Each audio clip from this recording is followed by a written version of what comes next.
Hello, everybody, and welcome to Making the Game Episode 3. I am happy to announce that the forest is finished. Let's take a look at the final outcome for the forest and for the temple, since it's finally done. All right, this is the temple, the second floor, which connects to via this hallway over here on the right. It is a movement puzzle, which every time you step on one of these glowing squares, it will transport you to another random area. Well, not random, but another area on the map. They're all preset. There is only your eventual goal is to get up here to the heat to loot this, and then that will take you back out to the main area. And in order to get there, you have to go through this one right here specifically. There are actually three ways of getting here, so there are all three possible eventual paths, and these are all made so that you don't actually go back when you walk back over them. Instead, if you come in through an area and then you walk back over that tile, it will take you to a completely new area. And then three of the directions will take you to here, which will actually deadlock you into moving on to the next area, which is this one. From this floor right here, this door will be locked because if you came in through this way anyway, this door will be locked, and it will force you to actually go into the next area if you do not successfully complete that puzzle and find the gem, because it will actually drop you into this area. Otherwise, if you do complete that, it will take you to the main entrance here, which will allow you to put the gem in here. Putting the gem in here won't actually do anything without the other gem, but it will allow you to move into the next area. You will actually have to come back through and unlock this door if you do successfully do the puzzle so that you can get back to the next area. And the next area is another set of movement puzzles in which stepping on certain tiles will move you across these red squares into the gold squares as the final destination. There are two chests to loot. There are a couple of different paths that will just lead you back to where you came from. There are a couple paths that will lead you to this area, which will take you back again to this puzzle. But this one's a lot easier to understand because you can actually see most of the area when you get there, and you can figure out where it's going to take you. So picking a bad puzzle direction is very unlikely to happen. That being said, once you get through here, the objective is to get to the staircase over here, and the staircase will take you to this chamber, which will give you another gem, which you can then use to teleport back into the main chamber. Once you have both gems placed in here, this crystal will unlock, allowing you to touch it. Touching the crystal will take you to the boss chamber, well, mini boss chamber. The boss isn't as tough. It's more of a long fight than a tough fight. It'll drag out quite a bit because this boss contains two different units in the troop. Is Oh, I guess it would help if I pick the troop and not the actual mob. This one. Um, the first one is the female, which is the one you talk to during the event, and what she's mostly used for is buffing and healing. She does have one damage ability and I think a blind ability. I might have gave her. And then the other unit is the one that actually does damage, and he has more health than she does actually, and he has a lot of damaging abilities, a lot of cleave abilities, and can attack multiple times. So the idea is you really want to try to whittle them down before they whittle you down. But you should have a heal ability by then, and you will have Thunder Punch, which should do bonus damage against both of them. After you beat them, you will receive a new skill, and that skill is Blessed Blade. And Blessed Blade, there's a flat amount of damage plus bonus damage based on your attack, your basic attack, and your magic attack, and then it would take reduced amount for magic defense and defense, but not a whole lot. The idea is that this is actually a defense penetrating ability. It's got a low ratio compared to your basic abilities are usually times two. This one's only times one, and but it also debuffs and reduces magic defense. So the idea is that this is meant to penetrate defenses and do more damage to the enemy. And see, I've got a few other abilities here. We'll talk about abilities in a minute because I really want to go over my philosophy idea for my skills as I go forward. But we'll do that in just a minute. But I want to show you the rest of the force first. Alright, so after this, you will finally be able to make it back to this area and talk with Aerophel. And if you've got the ability, she will now join your group.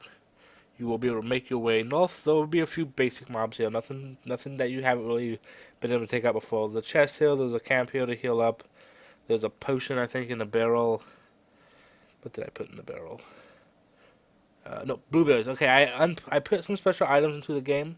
One of my favorite RPGs of all time is Golden Sun. And you can probably tell that by my map setup a bit. But Golden Sun has this random items you can find throughout the world that will give you permanent stat boosts. And kind of balancing them is part of the fun of the game. So what I did is I wanted to use that same concept. And I created a set of items that would also give you permanent stat boosts. And the first one you get is the apple, which you'll get at the Forest 4, which is from here. And that one will give you a permanent health boost. And the second one is the blueberries, which you'll get from here, which will give you a permanent mana boost. And then there's a chest here that just gives you an antidote because there is a lot of poison coming up ahead. You will fight a set of 3 spiders. No big deal. They're actually pretty. I don't say they're weak. They're pretty standard. They're not much stronger than anything else. I just threw them there to kind of continue the connection that the spiders were here, and then there's still some left over when you get through. I didn't want the spiders to completely go away. After this, you get to Dark Force 6, which is a mostly poison map. Stepping over on any of the purple spots will deal damage to you. And there are points in which you will have to take damage. I did throw in a life flower, and this is a life one because everything around it is dead, despite the fact that everything is dead here anyways. And that will heal you up a little bit. And there is a chest here, and the chest contains a high potion. So it's basically it gives you one big heal item before the boss fight. And the next room is, in fact, the boss fight. Those are still in the way. Destroying it will automatically give you a flint, so if you are out of flint, you will have a flint to use in the fire here and heal 4 health yourself before you go into the boss fight. And the boss fight has a nice long chat event, which will help lay some of the story out a little bit. You'll get into the fight eventually. After the fight, there will be a little bit of a little bit more of a chat event, a little bit more of a chat event, and then Aerofield will leave you. And after Aerofield leaves you, you'll be able to actually return the town. It'll actually port you back to the world map here. And then you'll actually be able to go into, actually not this one, this is the other one, this one. And then you'll actually be able to go in the town. Now, if you try going to the town beforehand, Graves will tell you you can't do it, you don't need to go to town, that you have a mission to complete. But after you complete the event, you'll be able to go to town. And I've shown you the town in video 1. We'll go over it again because we'll be adding events to the town and the next part of the story. So, upcoming next, we have the town event, the next part of the story. Aerofield will be back to your group. I promise you that. He will be a permanent group member eventually. But we have story elements actually thrown here. I started you out with a lot of action because I hate jumping straight into just long chat sequences. I love story in RPGs. It's one of the greatest things about RPGs. But I hate it taking so long to get to gameplay. So I wanted to throw the gameplay in first with soft story elements. I know some of the people are gonna really hate on that with me because you don't know what's going on and you're just kind of like fumbling about randomly. But I promise you, once we get here, we'll do some really good story elements, and I think it'll be fun to actually have a level 6, 7, 8 character or so, and then some story elements behind it, and your first starting items, your first starting abilities to really start really grasping the world, and then you'll actually get into the game. That being said, though, we won't go into the city right now. We're actually going to go into the skills. I want to talk about my philosophy coming up as I start making skills for the game, because I've been reading a lot of tutorials and a lot of blogs about different theories and stuff for skills. And one of the ones that really hit me, and I'm going to have to get the link, and if I can find the link, I will put it in the description, of a blog I read on making skills specifically for RPG Maker. And what it really hit home was that having a lot of different ranks of abilities wasn't necessarily the way to go. And I definitely think I agree with this. If you have 4 fire abilities, or fire 2, fire 3, fire 4, and the only difference in them is a slight mana cost difference, and they do more damage, why cast fire 1 after you learn fire 4? It doesn't make a whole lot of sense. So what I wanted to come up with was a way to create lots of abilities for unique characters, but at the same time not give you trash abilities. So I came up with this system. So here I'm just gonna use fire mage as an example because it's the easiest one to go with. These spells, well, these spells probably will stay once I get the numbers set. The numbers here aren't perfect at all because I haven't got a chance to really test them. They are mostly here for placeholders so I can show the concept. I'm using fire because fire is the easiest one to really plan out every ability I want. So the basic spell we have here is a fireball spell. The fireball spell is a magic spell. It has a mana cost. It should only be on in battle. It will hit one enemy. It has a 100% success rate. It's a certain hit. No, it's a magic attack. I haven't done the animation. Let's just go hit fire. I'm not really worried about that now. It casts, blah, blah, blah. It does HP damage. It does fire damage. And then here's the formula. It does 200 base damage plus 2 times your magic attack minus 2 times the enemy's defense. Magic defense. With a variance of 20. So that means if you have 100 magic attack, this ability will hit for 400 damage before the enemy's defense. Subtract 2 of whatever the enemy's defense is. The beauty of this is because it's a 2-time magic attack rating, it will scale up very well as you start getting better items. If you hit to the point in the game where you have 1,000 magic attack, this ability will eventually hit for 2,200 damage minus times 2 whatever the enemy's magic defense is. That's pretty good. It will continue to scale. Now the numbers aren't perfect. I might have to increase the base damage a bit. I might have to increase the ratio a bit to make sure it still keeps going late game. We'll figure this out. I might actually have to create a new rank of spells. If I do end up having to create new ranks of spells, what will end up happening is the new ranks will end up replacing the old ones so that the old ones don't even exist anymore. That way you always have the new spell with a new ratio or base damage that keeps it relevant. Now the next spell I have in the list is called Pyroblast. Pyroblast is another single target spell. Does magic damage, blah blah blah, fire damage. Now the difference here is that Pyroblast hits for 400 base damage. So it hits for a lot more base damage. It has a higher mana cost, but it has a much lower ratio. It only hits for half of your AP ratio. So looking at again at you having 1,000 magic damage, this will only hit for 900 at max if you have 1,000 base damage, minus half of the enemy's magic defense. The key to this one is that because it has a higher ratio, it will come in handy against enemies who debuff you. If there's an enemy who's constantly casting attack or magic attack debuffs on you and lowering your ratios, this is a good one because you can throw out the high base damage but the lower ratio. It's a way of succumbing, of dealing with that type of enemy. Not maybe the best way because again it's only a 400 base damage and there's going to be a point where that falls off and I'll have to find a way to keep it relevant, but it will deal with that. So that being said, let's deal with the next one in line. The next one in line is I call Scorch. And if anyone who's reading his abilities might notice that they follow World of Warcraft spell names. I'm just kind of using them right now. These are all generic placeholders. Eventually, I'll go through and make them better. If you notice, I still have all of the base spells that come when you make or when you get the program. And I didn't want to cut them out because they're not bad spells. I will eventually cut out a lot of them. Like as I finish these fire spells, I will cut out all the fire spells, and so on and so forth. But some of them are really basic, and they're already pretty well balanced. Like heal, I mean, do you really need a special redub of heal? No. So I'll probably keep heal in there. I'll set it up to probably have a better ratio so that it will scale better, and I won't need 3 ranks of heal. And I'll create other unique heal spells. I want to try to create a heal over time spell that will heal you every turn, but I gotta figure out how to do that still. But we'll get to that later. Let's go back to Scorch. Okay, so Scorch has again, it's another fire spell, does magic damage. It only has 100 base damage. It's less than every other one so far. But it deals 2 times the ratio, just like the fireball. And it does a magical debuff for magic defense. So this is a spell you would use on an enemy who has a lot of magic defense. You would penetrate his defense with this spell, and then probably go back to your fireball spell. And then pound back and forth to keep it that way. Oh, I actually need to fix that.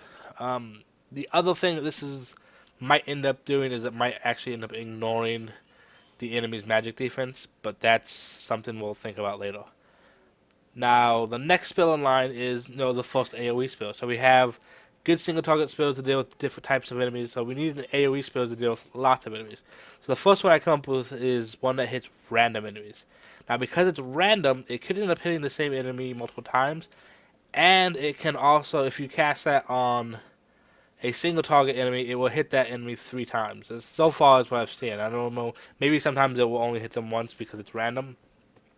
But so far, whenever I use a random ability on a single target enemy, it will hit that enemy 3 times. So it's got to have a lower damage numbers than the fireball. That way it doesn't overshadow fire. Matter of fact, I will probably end up having to nerf it more so that all 3 hits on a single target aren't better than a single hit of fireball. But because it's random, it does have to hit a little bit stronger than the next ability, which is Rain of Fire. Rain of Fire just hits all enemies. It's not random, it will just deal damage to all enemies. Because it deals damage to all enemies, it will have a lower base and a lower ratio, but it's dealing damage to every enemy. Alright, so the last ability we're going to look at is, this is a support ability. It doesn't do any damage. It is all about supporting your team. And what it's called Melt. And the idea of this is that you actually melt the enemy's equipment. So it will lower their attack and their defense. So it's not really going to help you as much. It will keep you from getting hit harder as a mage, which is you're probably going to be squishier. But it won't help you hit them any harder. But it's a really good team ability because it will help your physical damage allies hit harder. So this is just an example of a utility ability, and there will be other ones in here. I was thinking about making a flame wall that will buff your allies' defenses. The idea here, though, is that when enemies attack, that they will also take damage back. So the idea here is that you would have plenty of utility with different types of classes. Now this is just an example of my philosophy. I still have a lot of work to do in the skill aspect, but I really just wanted to explain my philosophy and kind of get it out there because I think it's a pretty good one for actually creating a well-balanced, unique, and not boring set of abilities. I want every ability to feel like it has a use, not just Fire 4 is higher, does more damage than Fire 1, and so on and so forth. But like I said, there's a lot of abilities already here, and I've been referring to these abilities to help me figure out what abilities should do, and I've really used them for a lot of ratio help and a lot of base damage help. But as I move on, I will be undoing that very soon, and then hopefully deleting most all of these abilities for my own abilities. But as you can see, I've got plenty of room to keep making my own, so until then I will leave these in here so that I can keep using them. I might just keep these in here and just throw them in as monster abilities because they're already done and I don't really need super special monster abilities. But if I feel that a monster really needs a unique ability, I'll go ahead and create it. As a matter of fact, the boss we just looked at... Actually, let's go look at the boss quick. I actually haven't showed you him yet. This is going to be the actual final boss. It is Giro Sagat. I know it's a mouthful. And I just wanted to use the total on the snake because the snake is kind of a representation of poison, and the total is kind of a representation of kind of slothiness, which to me, kind of being dead, falls into like the slothy kind of category. So I use this one. It's from the samurai tile sets and kits that you can get for the RPG Maker. Now the Toro is unique in that not only does he get to use 2 attack parameters every turn, so he can cast 2 spells or attack 2 times, but he also attacks 2 times every time he does a basic attack. Because there's 2 heads, I want to take advantage of that. Now he's got a lot of basic defenses. He takes less damage from absorb and water, which doesn't matter because I don't think I actually have any absorb and water. And he has a lower rate on getting poison, which does matter because the special sword you pick up has a chance to poison, and this will actually reduce that by quite a bit. And he takes bonus damage to thunder, but he takes a lot of bonus damage to holy. So that spell you picked up from the temple will be key to actually taking this boss down. And then he's got a lot of different abilities, and they've all been given different ratings to affect their chance of casting. He has defense boosters, attack boosters, spells, cleaves, debuffs, the chance to poison, the chance to blind, and all this is done with the rating system to make it so that he doesn't always attack all these spells. He's most likely going to attack at least once a turn and then cast a spell, probably one of the other spells at random once a turn. But that is it for now, guys. The next time we do this, we'll look into some story elements. Oh, as you guys have seen, I actually haven't shown you all the story elements. That's because, one, I'm not a very good writer, and two, I don't want to spoil the fun of it for when I actually do get this game out there for people to actually get their hands on and actually play. I don't want to ruin all the surprises. Like, you might know the way through the game, but I don't want you to spoil too much of the story, even though it's not going to be the best story ever.